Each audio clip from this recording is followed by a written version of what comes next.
During the Revolution, Linden incurred several raids by the British stationed on Staten Island. The proximity as well as harsh winters, which the Arthur Kill was completely frozen over, made the Rahway Meadows and Tremley Point sections of Elizabethtown, now Linden, hey, that's where I'm from, an inviting prospect for pillaging cattle and capturing patriots off guard, as we discussed in our video on Captain Hatfield and his cousin.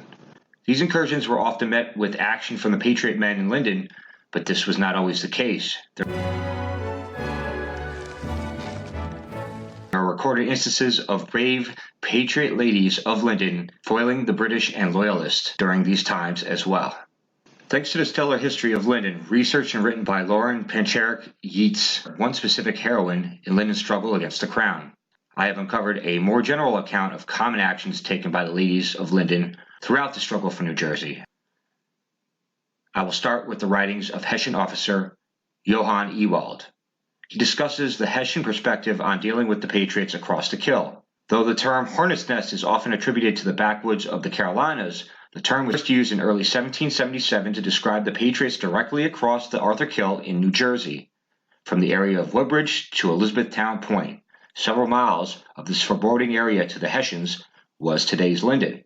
hey, that's where I'm from. In our Voices project, we quoted Ewald's thoughts on the men of Essex militia. Alas, not all the Hornets were men. Though women were not in the fight during these forged battles, our sisters used the relative safety of their gender during this time to aid the cause significantly. She'll never see him again. It is noted by Ewald, as well as in other correspondence, British and American, that when British forces encroached onto the New Jersey side of the Kill, it happened that many militiamen were not at home. As the conflict progressed, Cornelius and his cousin Smith made sport of capturing patriots sleeping at their homesteads. Militia units began remaining in groups close to their homes, moving from homestead to homestead as to defend from the Loyalist raids. One night at one homestead, one night at another. So often wives would be holding down the farms alone, and the first to be aware of enemy movements. Oh, hi guys! How you doing today? The same story as yesterday?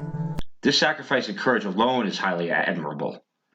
These Lady Lindenites, though a severe civil war between Patriot and Tory forces was happening, knew that they were at much lower risk of atrocity from the professional British and Hessian troops, and though the risk certainly rose from vengeful Tories, they in almost all cases shared kinship with at least one of the Tories raiding.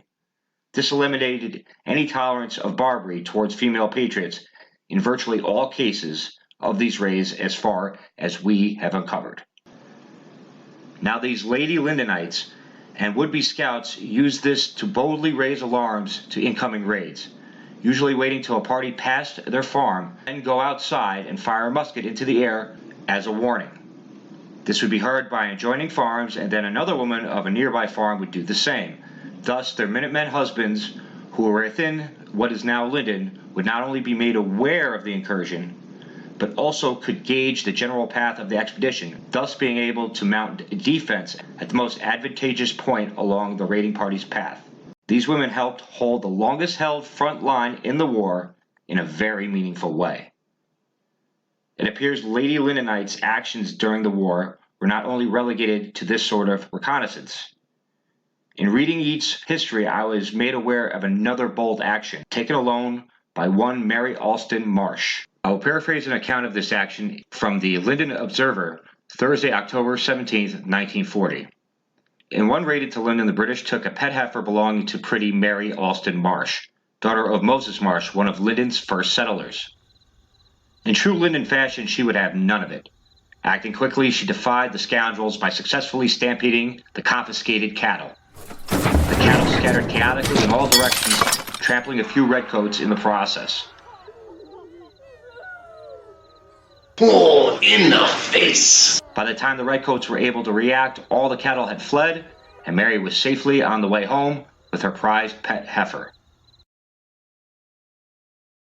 The British foraging party limped back to Staten Island entirely empty-handed and worse for wear. It seems the strength, resilience, and resourcefulness of the women of Linden is not a modern happening.